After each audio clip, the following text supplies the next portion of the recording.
Along with my day job running an investment business, I started Tinsley Park Talks, a global networking and leadership platform where I interview industry legends from finance to tech and great thinkers to notable celebrities.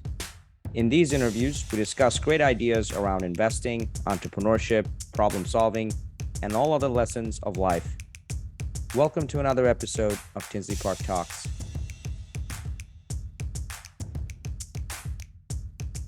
This program is in partnership with Crowe. For more information, please click on the link below. One of the most influential women in the Houston business scene today is Sheila Enriquez.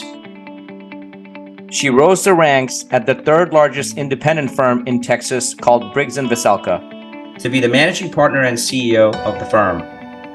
In that role, she had enormous influence and has done a terrific job at making certain that their core values remain strong. After 4 years of being CEO at the firm, she played a key role in merging with Crowe LLP in early 2022, which now is the 12th largest accounting and consulting firm in America. Sheila ensured her team members that even after the merger, the combined companies would maintain their original core values. There is no doubt that she is going to be a major force at Crowe for quite some time, unless, of course, she decides to run for the mayor of Houston, a role for which she would be a very capable candidate. In this episode, we'll discuss the personal and professional core values that shaped her American dream and what she's doing to pay it forward. Sheila. Hello, Thank you for. It's great to see you. Thank you for joining. Oh, I'm thrilled to be here. We've been waiting for this day for a while now, and Right. finally here on December, and the weather is like. Oh my gosh, 80 degrees for those of you that are listening. Right. Only in Houston. Welcome to Houston. That's right. That's right. So, wanted to start with your background. You're obviously already have been a pretty renowned figure in the financial services, accounting world, and business world, and but a lot of people may not know the journey that it took for you to arrive here. And I know we talked before, and we both have something in common, which is our immigrant background. I moved here from Bangladesh when I was 15, and you moved here from the Philippines. So yes, it's actually incredible. You know, when I do conversations like this, and this is something I've been looking forward to, it really reminds me of how far I've gone from where I started. So I grew up in the Philippines. I was born there, was raised there. I'm one of six. I'm the oldest of six kids. And if you had asked me when I was 16, about to graduate from high school, that I was going to be in the United States, living the life that I'm living now, I probably would have said, "You're crazy." Because I was one of those kids that knew what I wanted from the time that I can remember. I was going to be a doctor. And you can appreciate this in the Asian culture. I did well in school. So everybody around me, my parents, my teachers said, "Oh, a doctor, right?" And so up until the 3 months before I graduated from high school, I was going to be a doctor. But then God had different plans. So I ended up actually getting a scholarship to study in Japan at a U.S. school there, which led into coming to the U.S. to finish my associates. And then somehow God gave me some opportunities in addition to that original scholarship that allowed me to get my undergraduate, and then my MBA, and then finding an employer to sponsor me to stay in the U.S. So it's been quite the journey, for sure. So when you first arrived in the U.S., it was in New York City? Correct. So my now husband was also one of the 10 students who were privileged to have that scholarship. So we studied in Japan for a year and a half. And then in February of 1992, my husband and I flew to JFK. February, mind you. And the school actually had a car service that picked us up, because the school is in Loch Sheldrake, New York, which is in upstate New York. And it was really a culture shock in a way, not just from the weather perspective, because it was freezing cold, but also just sort of new environment, that we just weren't used to. So I was really blessed to have my then boyfriend, now husband, be part of that journey with me. That's incredible. It's not that common for an international student arriving in the U.S. to study and then getting picked up by a private car. How was that possible? It's the school. For some reason, it was one of those things where the school itself is a SUNY, State University Correct. of New York theater school, and they have a campus in Toyama, Japan. Okay. So we were just 2 students out of many that were coming from Toyama, including some of our Japanese friends. So I think it was just one of those situations where we were very blessed because the school took care of us, making sure that our experience from the time we got to New York City to the time when we got on campus was really, really good. Cool. Yeah. So you were initially going to come here and study business, or was it Yes. medicine? Okay, No, business. So I shared with you earlier, I was already admitted at Right. University of the Philippines in their medical program. Right. So in the Philippines, we actually graduate in March. That has since changed, but at the time, and this was in January when I had the opportunity to actually come to Japan and then New York. It was a big decision. Yeah. It really was. And I don't know what my parents were thinking because I was literally just graduating from high school, but thank God for Yeah. their trust in me. Yeah. And so, but the program itself was an associate's in business. Right. Correct. So it was a complete different trajectory than what I was originally planning to do. And then some interesting things happened while you're studying business, right? You got introduced to accounting somehow, and then an MBA program that was sort of conjoined together. That's and there was a right. professor who was behind all that. Do you want to share that kind of twist? And he actually passed away in August. My greatest mentor, his name is Wayne Shafari. He was the dean of the graduate program of the business school at Long Island University that had a partnership with Mercy College, which was where I was going for my undergraduate. And see, I believe in providence and serendipity because my life is just full of serendipitous occasions, forks in the road, so to speak. Yeah. So, as you know, probably, I don't know if you were an international student, but as an international student, you really do have limited prospects in terms of Right. being able to stay in the U.S. Right. And so I was privileged and lucky to have gotten another scholarship after I got my associates from, Loch Sheldrake from SUNY.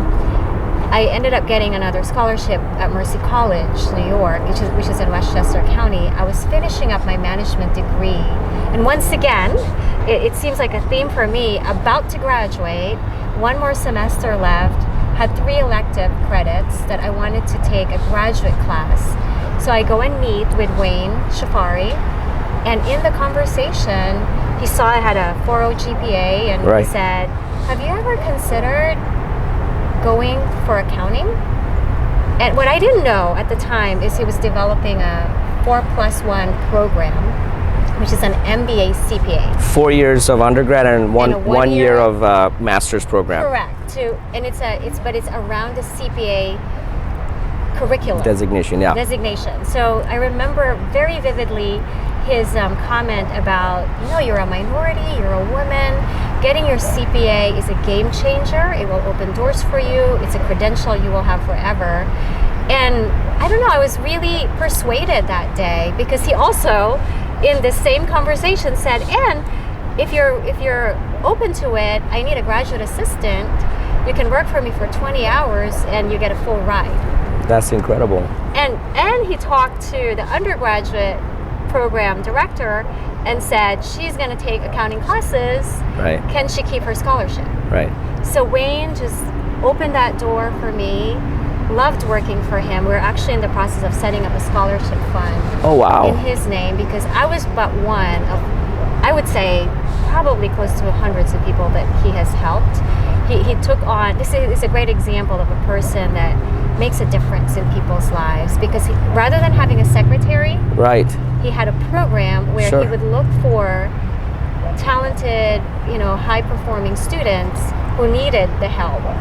Yeah. And then he would offer this opportunity, and we would then be able to go to school. So he really changed my path there as well. Because I was graduating with a human resources management degree, which was great. It still Right. kind of comes into play, but it just again helped me create Yeah. that different path that was a lot more, I would say, marketable, a lot more. Sure. And it allowed me to stay, right? Because then I found an employer, who, by the way, he introduced to me as well, Brenner, McDonough, and Tortolani, who sponsored me and my husband for our working visas Oh, wow.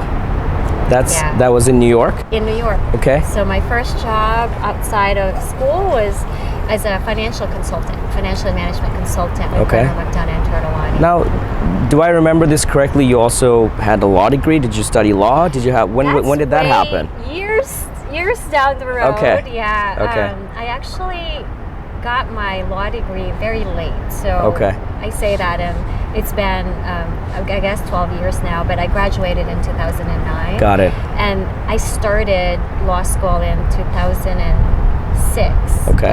Or actually, it was probably, I want to say like 2005, 2006 time frame. Okay, got it. I started it. It wasn't planned. It Okay. really wasn't anything that I originally thought I wanted to do. Somehow, as a CPA, I was working as a manager at a Right. firm in Rhode Island. Actually, the firm that sponsored me for my green card Wow. allowed me to stay. My son was one when I started law school, and that was because I got a scholarship to attend. Another scholarship. That's the story of my life. I love school. If Yeah. you pay me to go to school, I probably will take it. But that one really was just a desire for more learning for me, and it wasn't even one that I was completely serious about, in the sense that it was. I tried it. I took the LSAT, did well on it, applied. The evening program at Roger Williams University was getting discontinued, so it was my last opportunity if I wanted to do it. And at the time, I was a CPA. I thought maybe, I could do tax and focus on that, because law, Sure. tax law. And I did get the scholarship, and I'll never forget the conversation that my husband and I had, because Anthony, my oldest, was one at the time, and I got the acceptance and the scholarship. It was summer, and I said to him, I don't think I can do it. Like, I'm working full time. Right. Anthony's not even one. And he said, well, what are you going to lose? Right. Just go and try it, and if you hate it, then right? Instead of wondering. And see, the number one secret, I tell you, to my success is having the best partner ever. Oh, for sure. That's important. My husband is just amazing. But long story short, I went and did it. We had orientation. He was part of the orientation, as we were in the evening program, which meant we were all working and going to school. And I just fell in love with it. I fell in love with the study of law, fell in love with the people that I was really going to school with. And I just, it wasn't work. And Yeah. so I was able to really make it happen. And then when we moved to Houston, I ended up transferring into U of H Law, and that's where I finished my degree. Got it. So when you moved to Houston, you moved with a position at Briggs and Veselka? No. Okay. How did that transition happen from New York to Houston? And Yeah, so it's such a long and windy story in a way. Sure. But so we lived in New York, my then boyfriend, now husband, and then we had an opportunity for a transfer to Rhode Island. So the firm I was working with did financial and management consulting for religious congregations, and so they have offices across the country, but they happened to have an office in Rhode Island. And the partner, Ed McDonough, was retiring. got it. So there was an opportunity to go and take over the clients. So we said yes, because we didn't have any family in New York, no roots, and we're very adventurous. Right. And Westchester was super expensive. And so cold we in the thought- winter? Well, Rhode Island is colder. And that's true, yeah. But we thought, well, it's really a good fresh start, right? Sure. Because really, ultimately, housing is cheaper. It's a new start. So we did. And it was a leap of faith again, in a way. Lived there for 8 years. And then when we had Anthony, this was in 2000 and probably 2002 when he was born, December. Around 2005 timeframe, my husband and I started talking about, is this where we want to lay our roots down? Sure. Because at this point, we've lived in New York 6 years, lived in Rhode Island 8 years. Anthony's one. I'm sorry, at the time he was 3 by the time we were having the conversation. And it would be harder to move him, right, as he gets older. Mm-hmm. And somehow we landed on Houston as a place to do it, because one of the 10 students from Japan is our friend Mario, is his best friend. And every time we come to Houston, because we were in his wedding party, we're the godparents for his oldest son, they're the godparents for our oldest son, we would marvel at how big their home is, Yeah. how beautiful, and how inexpensive. That's right. But really, that wasn't the impetus. The impetus was we wanted to be closer to them. Sure. They had 3 boys at the time, two of whom were very close in age with Anthony. And we decided, let's try it. Like, we're not going to lose anything. We didn't have any family in Rhode Island. We were very fortunate because the home that we bought a few years before doubled in value. So it's a great fresh start for us. Leap of faith, no jobs. Selling a house in Rhode Island, transferring into U of H. But we just trusted. I mean, my big thing is faith. Absolutely. It's like God leads me, God leads us, where He wants us to be. And if it was meant to be, we knew it was going to happen. Yeah. And somehow it did. 2006, we moved to Houston, July. And that's how I actually found Briggs and Veselka. Great. And you had a pretty long career there at Briggs. How many years did you spend at Briggs and Veselka? So prior to joining Crowe, I was at Briggs over 14 years. 14 years. I'm probably miscounting now, but I started in 07. So for the audience that are not familiar with Briggs and Veselka, can you share a little bit about the firm? Sure. And then maybe we can talk about how it became part of Crowe. Sure. Yeah, so Briggs and Veselka is near and dear to me, really. It's, I've been very, very fortunate having worked with so many good firms. And one advice that I always tell my mentees and those that I talk to, especially students, I tell them about making sure that you find yourself in the right place, that you find yourself in an environment, whether it's an employer or an organization you're involved with, that really aligns with your values and that can really see you for who you are and your potential. And I have to tell you, every firm I've worked on definitely has given me that opportunity. But there was something special about Briggs and Veselka, and I think really what it is that in my tenure at Briggs and Veselka, we were on a growth trajectory. And because of that, it really provided a lot of opportunities for me. But the leaders were very forward-looking and very people-focused and very much about what is in the best interest of the whole as opposed to individual. If I think about our founder at Briggs and Veselka, and Briggs and Veselka is a CPA firm. Correct. We were full service. When I started at the firm in 2007, I think there were 75 people. Started as a manager, audit manager, and our founding partner, Johnny Veselka, very down to earth. He met with every new employee. He didn't skip a beat. It's like he would meet with every new employee, very down to earth. Salt of the earth, right? He grew up in El Campo, just outside of Houston. And then John Fladowitz, and there's so many of them, and I'll just name a few, but the ones that really made such a difference in my life. John Fladowitz was the audit partner at the time, audit chair at the time. He ended up succeeding Johnny Veselka as managing partner after Johnny led the firm for over 30 plus years. And I was able to really discover myself and what I was passionate about in the context of work. Because I've always done well, very technical, right? I've done consulting in the financial sense, auditing. I always made a point to make my boss's lives easier, right? And wanting to make sure that I'm delivering on my commitments to them. But somehow at B&B, yes, I was an audit manager. Yes, I was doing technical work. But there were other opportunities to also be a leader. Right. So as a manager, it's really mentoring our staff. It's creating new programs, training programs, mentoring program, becoming more innovative in terms of how we might deliver our services, interfacing with other departments.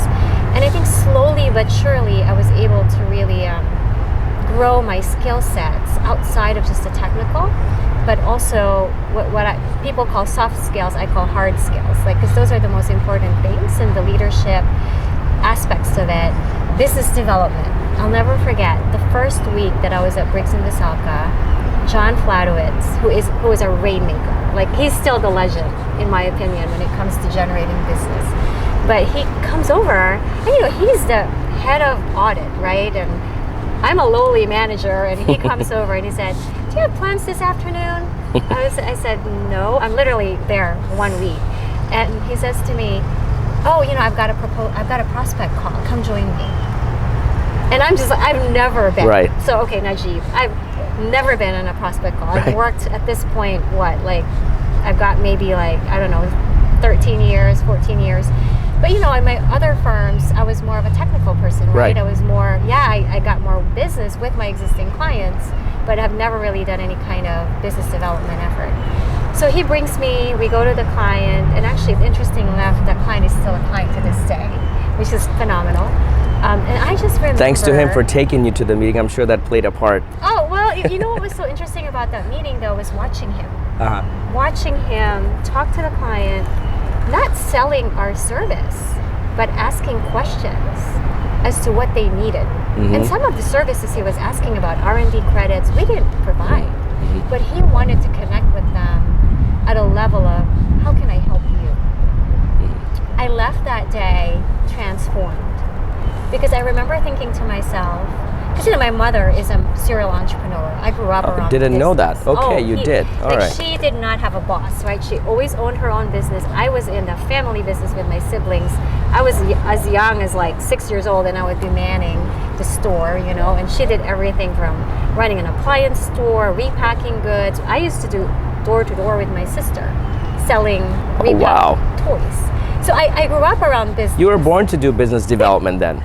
You would think, but I just had a negative, not my mom, but like used car salesman and all that. So I didn't like rejection, right? That was like That's one of the main reasons why people don't like sales because of rejection. Yeah. But John had a different approach. It's really about learning and hearing and understanding what the client needs. I left that meeting thinking, I can do that all day long. Because I love helping my clients. I love understanding how I can solve their problems. That really transformed me. And I just tell you, John was such a huge, I don't know, just mentor is probably an understatement, because he was such an advocate for me. Like, he recognized my potential before I could even acknowledge it myself. We all have imposter syndrome.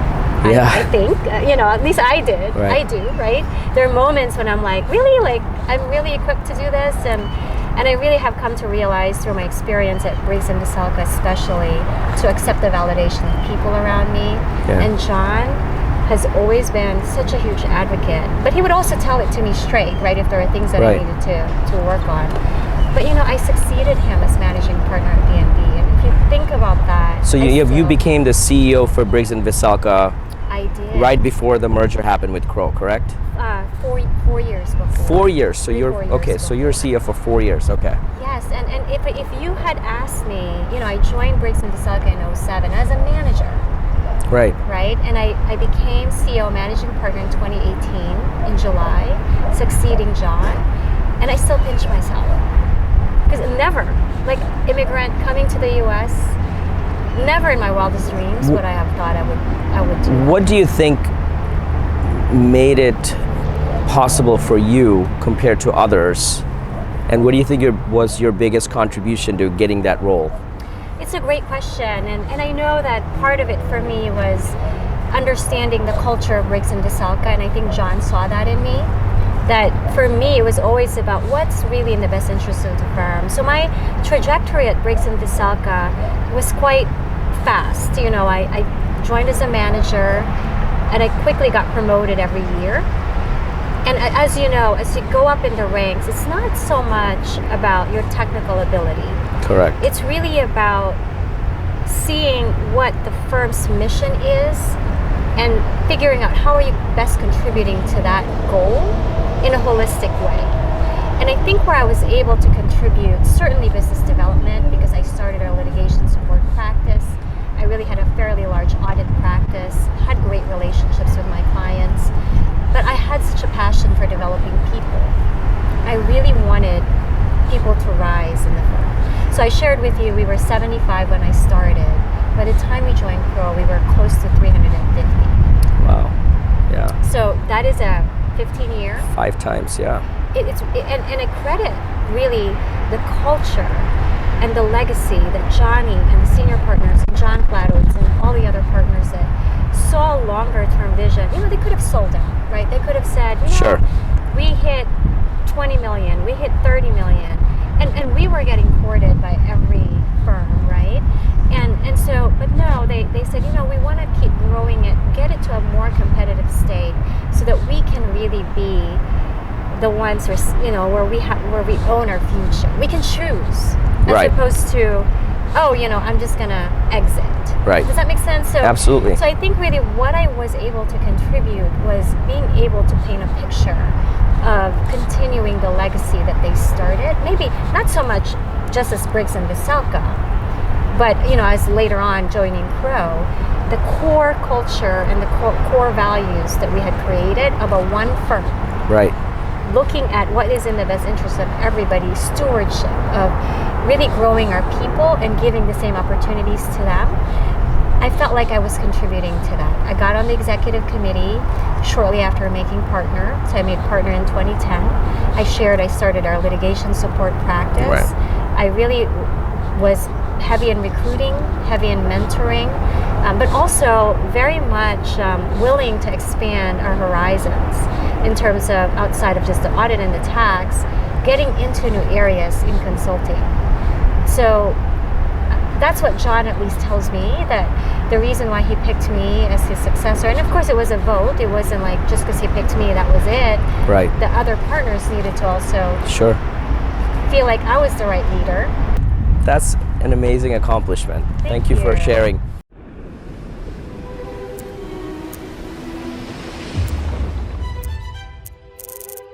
Interest gas prices devastating.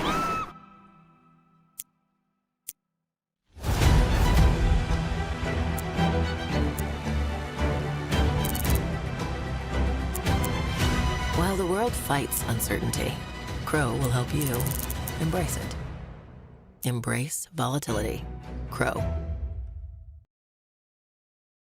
So, Briggs and Veselka then partnered with Crowe earlier this year. It was January of 2022, correct? That's correct. We joined them in January 2022. Great. Would you like to share that reason why you picked Crowe? Because you said there are a lot of other firms that were courting you, and why Crowe?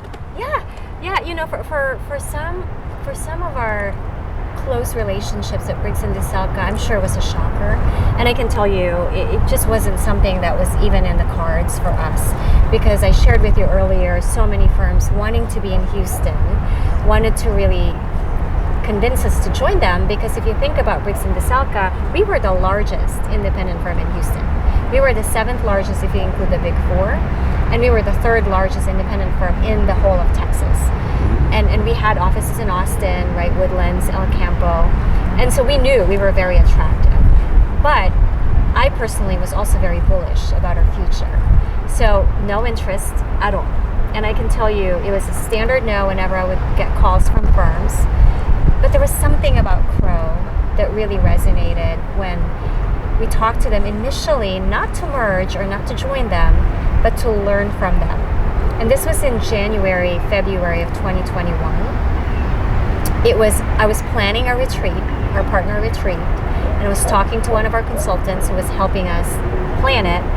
And I said to him, there's so much merger, there's so much activity happening in the M&A space for CPA firms. What am I missing? Because leading up to January, all of a sudden, $100 million, $150 million firms are joining larger firms. And he said to me, well, it's because of the need for capital and talent. And these firms are realizing that partnering with the larger firms gives them that ability to get ahead, right? To get ahead of the Correct. curve. And because of all the volatility, COVID, And so he said, I can offer to connect you with a few firms that are like Briggs at one point. And then feel free to ask them, right? Now I knew that there was something there about, this is a way for them to get close to us. But I'll take it because it's a learning experience. I wanted to really understand how a firm gets from a B&B, right, size to a $1 billion firm. So Crowe, at the time that we were talking to them, $1 billion firm. So that's really how it started. So the conversations was with our CEO, Mark Baer, who by then was CEO-elect, got to know their leadership team. And what was so interesting was learning that they have a passion for developing Texas.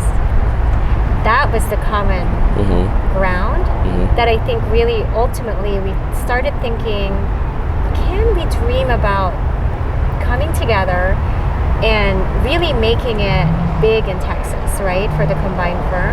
But the one thing that was a prerequisite was culture. Sure. Before we do anything, Right. we needed to vet, is there an alignment in culture? In a world where everything is uncertain and we're vulnerable. That ties into the slogan of embracing volatility, correct? Exactly. And if you think about embracing volatility, that's our tagline. That is really looking for opportunities in the challenges of today. That's in a nutshell, right? When we're dealing with our clients, it's really forcing them to think about, hey, you're facing a challenge, but how can you turn that into something positive? Because there is really it's like that risk reward, right? And I'm not talking about just blindly taking a risk, but really calculated risk. And when we say embrace volatility, it doesn't mean that you go into it headlong without thinking about Right. it. It's knowing it's here. It's here. not like a clash. No. It's more like embrace it. From the negativity, you can be more productive and less reactive, Exactly. and come up with better solutions and grow. Yeah, so I'll give you an example of some of our clients that have really taken this to heart. If you think about COVID, and this is, again, I'm combining Briggs and Crowe because of the similarity in our culture and how we really look at opportunities, right, in the challenges that we face. So a client that is in the distillery business, and they ended up converting their facility to come up with, during COVID, the sanitizers, because they wanted to meet the needs of the times, right? And so that's very creative, and those are the kinds of clients that we really like to engage with, because they're solving problems, they're shaping a better tomorrow, right, together. And that's where I love my job. It's, as a CPA, as a lawyer, and combining those two together, it's being able to really assist our clients to fulfill their mission and help them be successful, maybe think outside of the box and not even be in the box, right? For in these times that we live in. I mean, look at you, like the things that you're doing. It's like, if I were to ask you, 5 years ago, would you have thought you would be sitting here doing what you're doing? No. Right? No clue. Yeah, so I think really for me, embracing volatility is saying, it's here. Correct. Let's not fear it. Let's look at it. That's really one of my favorite quotes, and I wouldn't do it perfectly, but in a nutshell, it's have you read Good to Great? I have not yet. Stockdale principle. Okay. Facing the brutal facts, but keeping faith that Sure. things will still work out in the end. That, I think, is my mantra, right? It's something that, and it ties into embracing volatility, because you can't be blind. It doesn't mean that you're going to be blind to the reality of what Right. you're facing. Face it, Right. Brutal facts, right? Right. But keep that faith that things will work out in the end, because you Absolutely. cannot lose that. Otherwise, as a leader, as a parent, whatever role that you have, right? Right. That to me is just so critical. And embracing volatility to me is that, looking at the silver linings. Think about what happened during COVID. Right. That's exactly what I was thinking when you asked me 5 years ago if I didn't know what was going to happen today. COVID had, in many ways, shocked Exactly. all of us, right? Absolutely. And we came out on the other side, grateful Stronger. for that, stronger. Yeah, definitely. Exactly. And I tell you what, I never thought I would lead the firm in that situation. And Right. looking back, I didn't know the answers. None of us did. None yeah. of us did. There was so much uncertainty. But I tell you what, we came out of that with stronger relationships with our clients, because we helped them through the hard times. We did not lay anybody off. We kept Wow. everybody intact. I created a team, built a team, and they were there. And this is another example of my big belief that you got to surround yourself with the best people. Definitely. You really do. And this is what John is so good at, John Fladowitz. He used to just tell me all the time, hey, the reason why I'm successful is because I give you guys, I empower you guys, right? And I was but one of many that he would just empower, and he would surround himself. So is it fair to say that you became the replacement of John and Crowe today? I don't think I could ever replace John, right? It's like, he's just super unique, but I'd like to think that I'm continuing his legacy. Perfect. And I really would love that to be the message. You asked why Crowe, and I'm sure some people are going to say, oh, you said you weren't going to join a firm. You did. You know what? As a leader, it's my obligation to think again. it's my obligation to acknowledge what's happening in the world around us and do what's in the best interest of the 350 people looking to me, looking to our partners for guidance and leadership. And yes, we're no longer Briggs and Veselka, but I can tell you that those values are intact. And I'm so thrilled because several of our directors are actually now partner elects at Crowe. Wow. I mean, we've only been with Crowe a year, right? Right. Not even a year. And they're making meaningful contributions to the combined firm. That's amazing. You've invited me to one of your conferences last month. Yes, Texas BizCon. The Texas BizCon conference. I was there and saw it firsthand, the examples of culture and inclusion that you're talking about. So I can attest that it's not just talk. Yeah, it was right there in action. So congratulations for coming this far from when you started. Oh yes, no, thank you. That was actually a great event, and we were excited to. Yeah. It was really successful. So in leadership, what does paying it forward mean to you?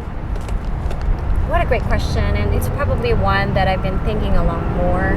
So you get to my age, you're so much younger than me. I'm turning 50 in January, and I'm like only 10 years behind you, not yeah, that. but you hit a certain point in life, right, where it's really more about what can I leave behind? Like what's the legacy? What do I want people to remember me by? And I have been so blessed, Najib. Like if I think about just my life, and I shared some of it today, my big thing is paying it forward now, right? Because I'm in a rare seat in a way as a woman, as a minority, and achieving the successes that I've been able to achieve really has more to do with the people that helped me to get here than my own efforts. And yes, of course, my efforts matter. And for anybody listening that's maybe young and trying to really get to where you are, I really would advise you to follow through on your commitments, to embrace every opportunity that comes your way, to make the most, right, of what people are offering you. But at the end of the day, somebody had to open the door for me. Yeah. Wayne Shafari had to open the door for me. John Fladowitz had to open the door for me. I can go on and on. Carol Booth and Michael Holstein. I didn't even share with you when I first moved to Westchester, New York. So again, I was only supposed to be in America for 6 months. And then I got a scholarship along with my husband to go to Mercy College. We didn't have a job. I didn't have housing. I didn't have anything. My parents in the Philippines would not have been able to afford to put me to college here. So I go to admissions, and my friend Lori, who was a classmate in Japan, the Goldsmiths, Lori Goldsmith and her parents were also, I thank them, right, because they really embraced me and opened their home for me. But I go to admissions and I ask about housing, and they tell me to look at the board, and there's an ad for somebody to take care of their 7-year-old child in exchange for board and lodging. Wow. So Lori drives me to their house, Carol and Michael Holstein. I interview with Carol, and literally, like in an afternoon, she talks to me and asks me, so what's your experience in taking care of kids? And I said, well, I'm one of 6. And I'm the oldest. Right. My youngest brother is 16. So you had experience already. I had experience. And she said, great, come back after it's summer. And I ended up living with them for a couple of years. Yeah. So I'm so grateful. I'm sitting here and I want to reach out to them and just say thank you so much, right? Because I could never be here without that. And so I want to pay that forward. So I want to mentor people. The reason why I share my story is because I want people to look at me and say, if she can do it, I can do it too, because I'm not special. Well, you inspired me by your example. And I have to attest to and say this, that, my podcast, it's only been a year. When I met you just a few months ago, I maybe had 2 subscribers, maybe 50 views, a little bit more than that. But it was a very amateurish podcast. And I was looking for somebody to support and partner up with us. And you took a chance on Tinsley Park. So I wanted to thank you for that. I appreciate that. I could see it though, because I loved your vision. And I cannot tell you how excited I am to be sitting here with you at Tinsley Park. We talked about this possibility. Yes. And you made it happen. So this is like a dream come true for me. Thank you for allowing that. Of So I really course. appreciate it. Yeah, and I'm so excited for you. As I was sharing with you, I'm so impressed with the guests that you've been able to bring into your podcast. Yeah, I'm look, humbled. right here. I'm definitely humbled to be here, but I love to represent Houston, right? I just think this is so cool that we get to do it in the park. Yeah. With your name, the name. And that the you weather picked. actually just got better and better as we were talking. Exactly, yeah. So no, thank you. It's a privilege. Thank you. Thank you again, Thank you. Sheila. But take a moment to please subscribe to the channel and like this video. We really appreciate your participation.